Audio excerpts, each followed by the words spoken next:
শিকল বাধা এই দুটি পায় সাগরের সৈকতে কে যেন দূর হতে। মায়ের সংসার ছেড়ে নিজের সংসারে পদার্পণ, সেই প্রথম দিকের অনুভূতিগুলো কেমন ছিল? প্রথম দিকের অনুভূতি তো ভালো সবারই থাকে, আমারও যেরকম সেরকমই ভালোই ছিল। তার মধ্যে আমার শাশুড়ি মা ওই সময় ভীষণ অসুস্থ ছিলেন, ওনার ক্যান্সার ধরা পড়ে আমাদের বিয়ের পরপরই। উনি দীর্ঘদিন অসুস্থ ছিলেন, প্রায় 1.5 বছর, তারপর উনি মারা যান।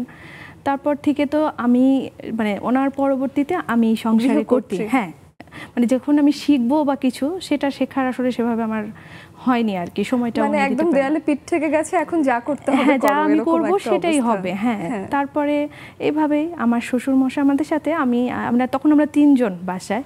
তারপরে আমার ছেলে হলো, ছেলে হওয়ার পর থেকে আমি একা একাই ওকে মোটামুটি, আমার মার সাপোর্ট ছিল কিছুটা, মা করেছে। মাও যেহেতু চাকরি করেন, মার আসলে সবসময় সম্ভব হতো না যে আমার সঙ্গে আমার সংসারে এসে আবার মানে থেকে অনেকটা সময় দেয়া, তো তার মধ্যে থেকে উনি অনেকটা চেষ্টা করতো। আর আমার হাজব্যান্ড তো সাপোর্টিভ অনেক ভীষণ, সে আমাকে আসলে অনেক সাপোর্ট করে।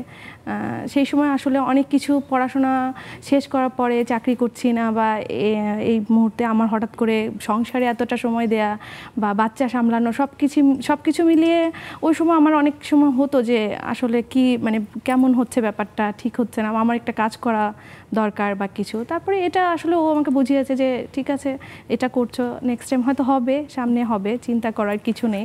তো পরে ভাইয়ের পক্ষ থেকে কোনো ফোর্সফুল না কখনোই না, হ্যাঁ এখন পর্যন্ত না, সহযোগিতাই করছে। হ্যাঁ কখনোই সে ফোর্স করে না যে তুমি এটা কেন করছো না বা করছো না, যেহেতু গানটা করো ঠিক আছে এটা করতে পারো বাসায়, যেহেতু এই যে গান করো শব্দটা বলে ফেলেছেন, এখন গান করতে হবে, গান শুনলেই আমার গান শুনতে ইচ্ছে করে। তো আগে একটা গান শুনি। আচ্ছা ঠিক আছে, আমি চেষ্টা করছি আপু। হ্যাঁ আমি শাহনাজ রহমতুল্লাহর একটা গান করার চেষ্টা করছি, আমার খুব প্রিয়। হ্যাঁ থ্যাংক ইউ।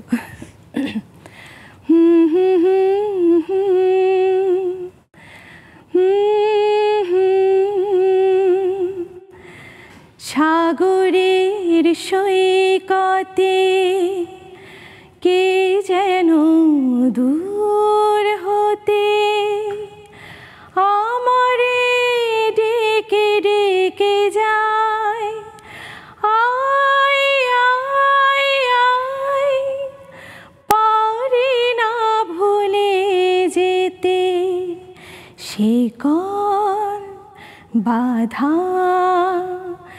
এই দুটি পায় সাগরের সৈকতে কে যেন দূর হতে।